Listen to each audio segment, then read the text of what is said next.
Sejam bem-vindos a mais uma leitura diária. A passagem de hoje se encontra no livro de Hebreus, do capítulo 8 ao capítulo 10. Jesus, o grande sacerdote da nova aliança. A coisa mais importante de tudo o que estamos dizendo tem a ver com o sacerdote que nós temos. Ele é o grande sacerdote que está sentado no céu, do lado direito do trono de Deus, o Todo-Poderoso. Ele faz o seu serviço no lugar santíssimo, na verdadeira tenda, que foi armada pelo Senhor e não por seres humanos.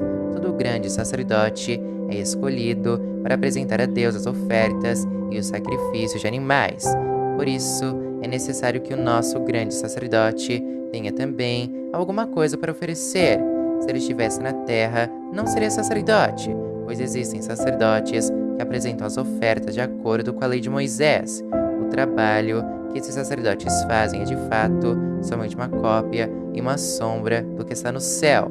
Foi isso que aconteceu quando Deus falou com Moisés. Quando Moisés estava para construir a tenda, Deus disse: tenha cuidado para fazer tudo de acordo com o modelo que eu lhe mostrei no monte. Mas, de fato, Jesus foi encarregado de um serviço sacerdotal que é superior ao dos sacerdotes, pois a aliança que ele conseguiu é melhor porque ela se baseia em promessas de coisas melhores. Pois se a primeira aliança tivesse sido perfeita, não seria necessária uma nova aliança. Mas Deus vê que o seu povo é culpado e diz: está chegando o tempo, diz o Senhor, em que farei uma nova aliança com o povo de Israel e com o povo de Judá. Essa aliança não será como aquela que eu fiz com os antepassados deles, no dia em que os peguei pela mão e os tirei da terra do Egito. Não foram fiéis à aliança que fiz com eles, e por isso, diz o Senhor, eu os desprezei. Quando esse tempo chegar, diz o Senhor, farei com o povo de Israel essa aliança. Eu porei as minhas leis na mente deles, e no coração deles as escreverei. Eu serei o Deus deles, e eles serão o meu povo. Ninguém vai precisar ensinar o seu patrício, nem o seu parente, dizendo: procure conhecer o Senhor, porque todos me conhecerão, tanto as pessoas mais humildes como as mais importantes. Pois eu perdoarei os seus pecados, e nunca mais lembrarei das suas maldades. E quando Deus fala da nova aliança, é porque ele já tornou velha a primeira, e o que está ficando velho e gasto vai desaparecer logo. Capítulo 9. O novo santuário. A primeira aliança tinha leis sobre adoração e tinha também um santuário construído por seres humanos, onde se adorava a Deus. Foi armada uma tenda dividida em duas partes. Na parte da frente, chamada Lugar Santo, ficava um candelabro e a mesa com os pães oferecidos a Deus.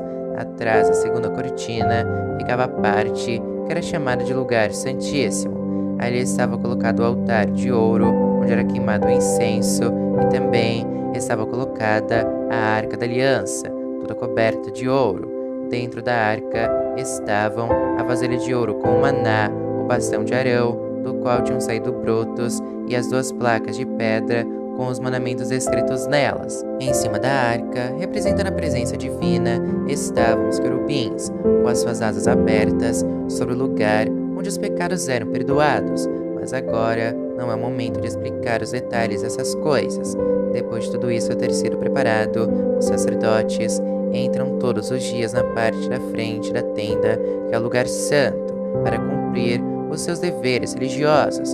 Mas somente o grande sacerdote entra na parte de trás, que é o lugar santíssimo, isso apenas uma vez por ano. Ele oferece a Deus o sangue de animais em favor de si mesmo e também pelos pecados que o povo cometeu sem saber que estava pecando.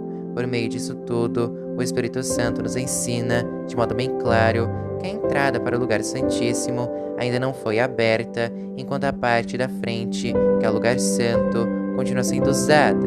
Isso é um símbolo para hoje. Quer dizer que as ofertas e os sacrifícios de animais oferecidos a Deus não tornam perfeito o coração das pessoas que o adoram. Essas ofertas e sacrifícios têm a ver somente com a comida, com a bebida e com várias cerimônias de purificação. São regras externas que têm valor somente até que Deus renove todas as coisas. Mas Cristo veio como grande sacerdote das coisas boas que já estão aqui. A tenda em que ele serve é melhor e mais perfeita e não foi construída por seres humanos, isto é, não é deste mundo. Quando Cristo veio e entrou, uma vez por todas, no lugar santíssimo, ele não levou consigo sangue de bodes ou de bezerros para oferecer como sacrifício. Pelo contrário, ele ofereceu seu próprio sangue e conseguiu para nós a salvação eterna. O sangue de bodes e de touros e as cinzas da bezerra queimada são espalhados sobre as pessoas impuras, e elas ficam purificadas por fora. Se isso é assim, imagine então quanto maior ainda é o poder do sangue de Cristo. Por meio do Espírito Eterno, ele se ofereceu a si mesmo a Deus como sacrifício sem defeito, e o seu sangue nos purifica por dentro, tirando as nossas culpas. Assim podemos servir ao Deus vivo, pois já não praticamos cerimônias que não valem nada. A morte de Cristo e a nova aliança.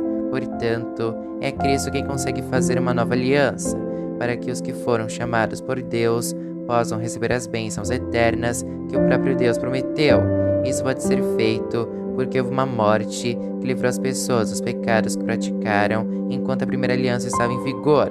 Onde há um testamento, é necessário provar que a pessoa que o fez já morreu, pois o testamento não vale nada enquanto estiver vivo quem o fez. Só depois da morte dessa pessoa é que o testamento tem valor. É por isso que a primeira aliança entrou em vigor somente com o uso do sangue de animais. Em primeiro lugar, Moisés anunciou ao povo todos os mandamentos conforme estavam na lei.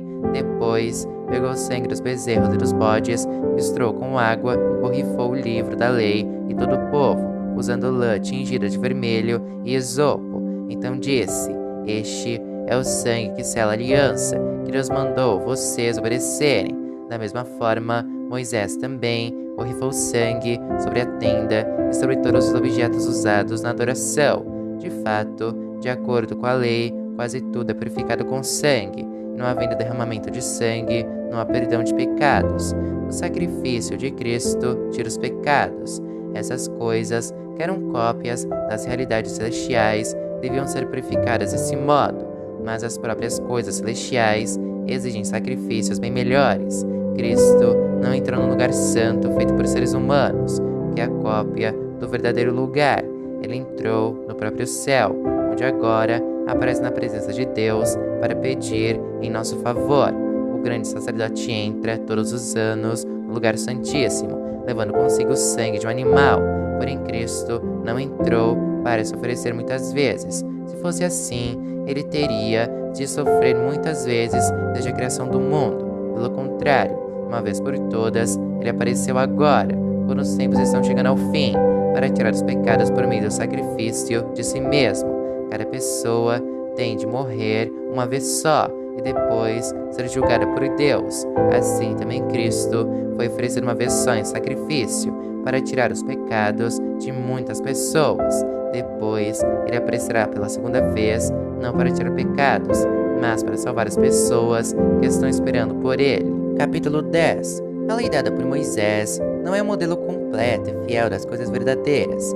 É apenas uma sombra das coisas boas que estão para vir. Os mesmos sacrifícios são oferecidos sempre, ano após ano. Portanto, como pode a lei, por meio desses sacrifícios, aperfeiçoar as pessoas que chegam perto de Deus? Se as pessoas que adoram a Deus tivessem sido purificadas dos seus pecados, não se sentiriam mais culpadas de nenhum pecado, e todos os sacrifícios terminariam. Em vez disso, esses sacrifícios, realizados ano após ano, servem para fazer com que as pessoas lembrem dos seus pecados, pois o sangue de touros e de bodes não pode, de modo nenhum, tirar os pecados de ninguém. Por isso Cristo, ao entrar no mundo, disse: Tu, ó Deus, não queres animais oferecidos em sacrifícios, nem ofertas de cereais, mas preparaste um corpo para mim. Não te agradam as ofertas de animais queimados inteiros no altar, nem os sacrifícios oferecidos para tirar pecados. Então eu disse: Estou aqui, ó Deus, venho fazer a tua vontade, assim como está escrito a meu respeito no livro da lei. Primeiro ele disse: Tu não queres sacrifícios ou ofertas de animais, e não te agradam as ofertas dos animais queimados inteiros no altar, nem os sacrifícios oferecidos para tirar pecados. Ele disse isso, embora todos os sacrifícios sejam oferecidos de acordo com a lei. Depois ele disse: Estou aqui, ó Deus, para fazer a tua vontade. Assim Deus acabou com todos os antigos sacrifícios e pôs no lugar deles o sacrifício de Cristo. E porque Jesus Cristo fez o que Deus quis, nós somos purificados do pecado pela oferta que Ele fez, uma vez por todas, do seu próprio corpo. Todo sacerdote judeu cumpre todos os dias os seus deveres religiosos e oferece muitas vezes os mesmos sacrifícios, mas estes nunca poderão tirar pecados. Porém, Jesus Cristo ofereceu só um sacrifício para tirar pecados, uma oferta que vale para sempre, e depois sentou-se do lado direito de Deus. Ali Jesus está esperando até que Deus ponha seus inimigos como estrado debaixo dos pés dele. Assim, com um sacrifício só, ele aperfeiçoou para sempre os que são purificados do pecado, e o Espírito Santo também nos dá o seu testemunho sobre isso. Primeiro ele diz: quando esse tempo chegar, diz o Senhor, eu farei com o povo de Israel esta aliança. Porei as minhas leis no coração deles, e na mente deles as escreverei. Depois ele diz: não lembrarei mais dos seus pecados, nem das suas maldades. Assim, quando os pecados são perdoados, já não há mais necessidade de oferta para tirá-los. Cheguemos perto de Deus. Por isso, irmãos, por causa da morte de Jesus na cruz, nós temos completa liberdade de entrar no lugar santíssimo. Por meio da cortina, isto é, por meio do seu próprio corpo, ele nos abriu um caminho novo e vivo. Nós temos um grande sacerdote para dirigir a casa de Deus. Portanto, cheguemos perto de Deus com um coração sincero e uma fé firme, com a consciência limpa das nossas culpas e com o corpo lavado com água pura. Guardemos firmemente a esperança da fé que professamos, pois podemos confiar que Deus cumprirá suas promessas. Pensemos uns nos outros, a fim de ajudarmos todos a terem mais amor e a fazerem o bem. Não abandonemos, como alguns estão fazendo, o costume de assistir às nossas reuniões. Pelo contrário, animemos uns aos outros, e ainda mais agora que vocês veem que o dia está chegando, pois continuarmos a pecar de propósito, depois de conhecer a verdade, não há mais sacrifício que possa tirar os nossos pecados. Pelo contrário, esse é apenas o medo do que acontecerá, medo do julgamento e do fogo violento que destruirá os que são contra Deus.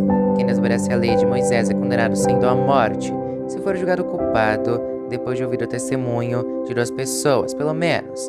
Então, o que será que vai acontecer com os que desprezam o Filho de Deus e consideram como coisa sem valor o sangue da aliança de Deus, que os purificou? E o que acontecerá com quem insulta o Espírito do Deus que o ama?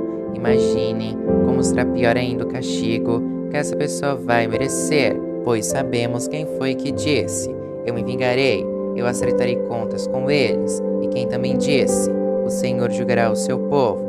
Que coisa terrível é cair nas mãos do Deus vivo. Lembrem do que aconteceu no passado. Naqueles dias, depois que a luz de Deus os iluminou, vocês sofreram muitas coisas, mas não foram vencidos na luta. Alguns foram insultados e maltratados publicamente, e em outras ocasiões, vocês estavam prontos para tomar parte no sofrimento dos que foram tratados assim. Vocês participaram do sofrimento dos prisioneiros, e quando tudo o que vocês tinham foi tirado, vocês suportaram isso com alegria, porque sabiam que possuíam uma coisa muito melhor, que dura para sempre. Portanto, não percam a coragem, pois ela traz uma grande recompensa. Vocês precisam ter paciência para poder fazer a vontade de Deus e receber o que Ele promete, pois como Ele diz nas Escrituras Sagradas, um pouco mais de tempo, um pouco mesmo, e virá aquele que tem de vir. Ele não vai demorar, e todos aqueles que eu aceito terão fé em mim viverão. Mas se uma pessoa voltar atrás, eu não ficarei contente com ela. Nós não somos gente que volta atrás e se perde. Pelo contrário, temos fé e somos salvos.